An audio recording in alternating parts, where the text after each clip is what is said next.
날마다 솟는 샘물과 함께하는 오늘의 큐티 시간입니다. 5월 14일 금요일 오늘의 말씀은 예레미야 5장 1절에서 9절까지의 말씀입니다.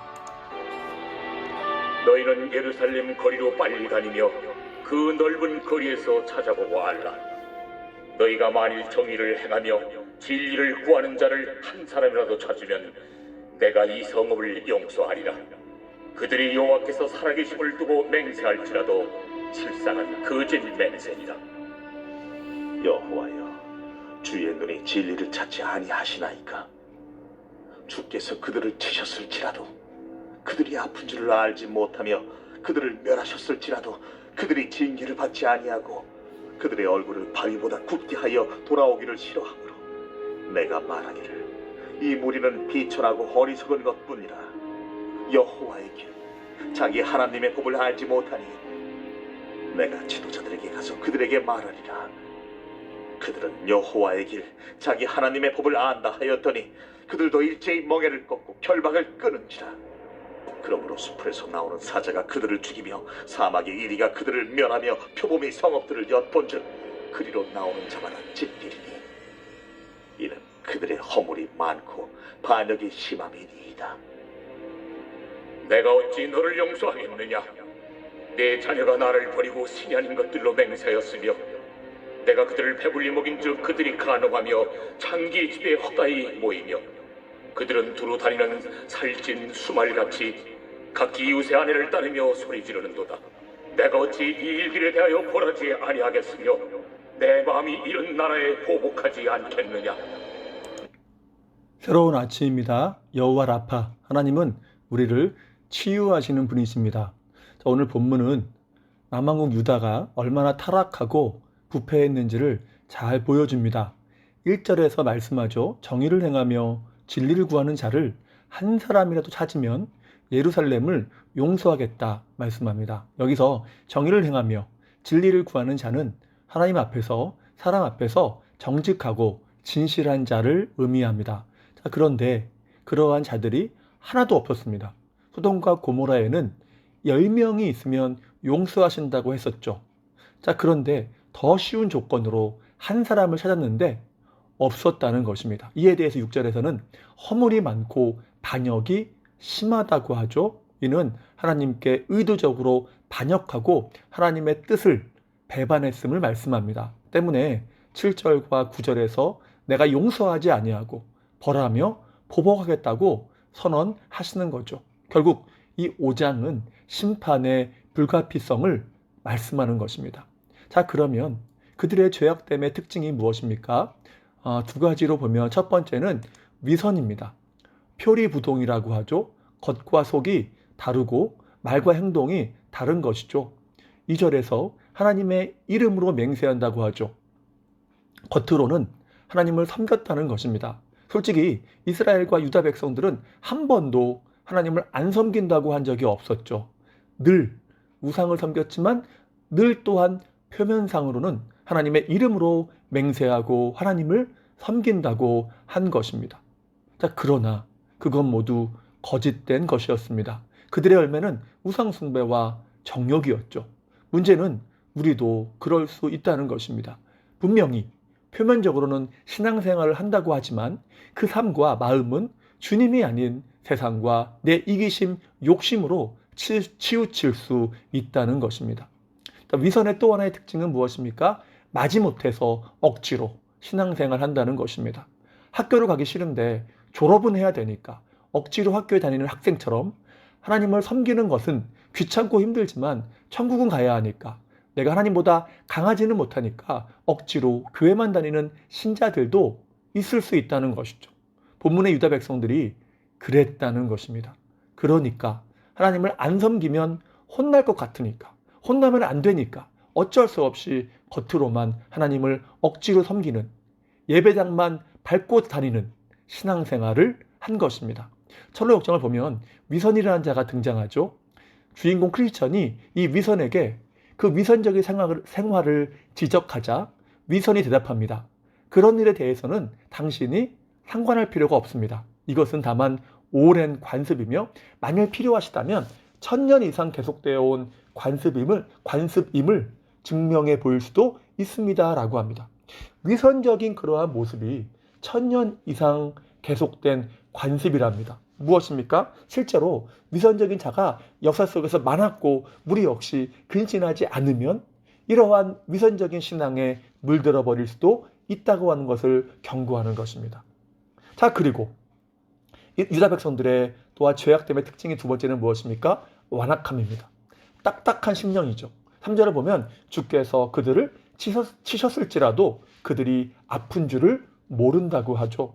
세상에, 우상에 너무 취해 있으니까 하나님이 몽둥이로 때려도 아픈 줄을 모른다는 것입니다. 실제로 사람이 술에 만취하면 때려도 아픔을 잘 못 느낀다고 하죠. 저도 군대에서 입대해서 첫 번째 행군을 할 때 중간에 주저앉았습니다. 너무 힘들어서. 근데 너무 힘드니까 뒤에서 고참들이 때려도 아프지가 않았습니다. 아픈 줄을 몰랐던 거죠. 힘들다고 하는 것에 모든 감각이 집중이 되니까 맞아도 아픈 줄을 몰랐던 것입니다. 그래서 술 취한 자에 대해서 성경은 이렇게 말하죠. 잠언 23장 35절입니다. 사람이 나를 때려도 나는 아프지 아니하고 나를 상하게 하여도 내게 감각이 없다. 이것이 유다 백성들의 모습이었습니다. 아픔을 느껴야 회개할 텐데 아프지가 않으니까 회개할 수가 없었던 것이죠. 참으로 답이 안 나오는 삶의 모습이었던 것입니다. 그러면 이들이 왜 위선과 완악함에 빠지게 되었을까요? 4절 하반절에서 말씀하죠. 그것은 하나님의 법, 곧 율법으로 주신 말씀 밖으로 나갔기 때문입니다. 여러분, 특별 계시인 성경은 누구를 계시해 줍니까? 하나님이죠. 하나님이 어떠한 분이며 무엇을 원하는지 우리가 이해할 수 있도록 주신 것입니다. 그러니까 성경을 모르면 하나님을 알 길이 없고 성경을 멀리하면 하나님으로부터 멀어질 수밖에 없는 것입니다. 그래서 우리는 말씀을 붙잡고 말씀이라고 하는 바운더리 안에 거해야 합니다. 고린도전서 4장 6절에서 말씀하지 않습니까? 기록된 말씀 밖으로 넘어가지 말라. 말씀은 하나님을 알게 할 뿐만 아니라 거기까지만 가야 행복하고 안전해라고 하나님께서 말씀하시면서 주신 안전 펜스인 것이죠. 그런데 우리는 자꾸 말씀을 넘어서 세상으로, 정욕으로, 불순종으로 나아가려 합니다. 본문 5절에서 말씀하지 않습니까? 멍에를 끊고 결박을 끊었다. 말씀이라는 울타리를 벗어났다는 것입니다. 그러니까 하나님을 잃어버렸고 잊어버렸고 하나님을 모르게 된 것이죠. 하나님을 모르는데 어떻게 하나님을 섬길 수가 있을까요? 그래서 호세아는 이렇게 고백하지 않았습니까? 여호와를 알자, 힘써 여호와를 알자. 여호와를 아는 것이 중요하다는 것입니다. 그래서 우리는 말씀을 읽고 묵상하고 붙잡아야 하는 것이죠. 우리는 멍에와 결박이라는 단어에서 그들이 말씀을 어떻게 생각했는지 알 수 있습니다. 말씀은 신명기 8절 16절 말씀처럼 마침내 복을 받게 하려고 주신 것인데 자기를 구속하고 얽매이는 것으로 생각했다는 것입니다. 집에서도 부모님의 말씀을 늘 잔소리로 여기는 자녀들이 있습니다. 그처럼 유다는 말씀을 자신들을 옥죄는 멍에와 결박으로 여긴 것입니다. 왜입니까? 자기 마음대로 살고 싶은데 말씀이 자꾸 책망하고 교훈하기 때문입니다. 그러니까 불편한 거죠. 영적인 간음과 육적인 간음을 행해도 제약받지 않고 하고 싶은데 말씀이 못하게 책망하는 것입니다.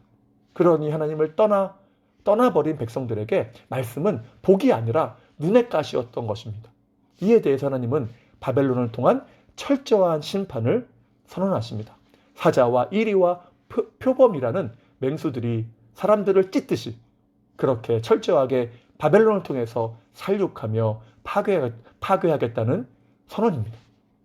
이제 말씀을 마무리합니다. 본문은 이방인이 아닌 하나님의 백성인 유다 백성들에게 주시는 말씀입니다. 다시 말해서 불신자가 아닌 신자들에게 주시는 말씀인 거죠. 그리고 누구나 위선적인 강팍한 신자가 될 수 있음을 말씀합니다. 누구나 이러한 위험에 노출되어 있는 것이죠. 그래서 우리는 늘 말씀을 붙들고 기도해야 하고 위선과 완악함의 올무에 걸리지 않게 근신해야 합니다.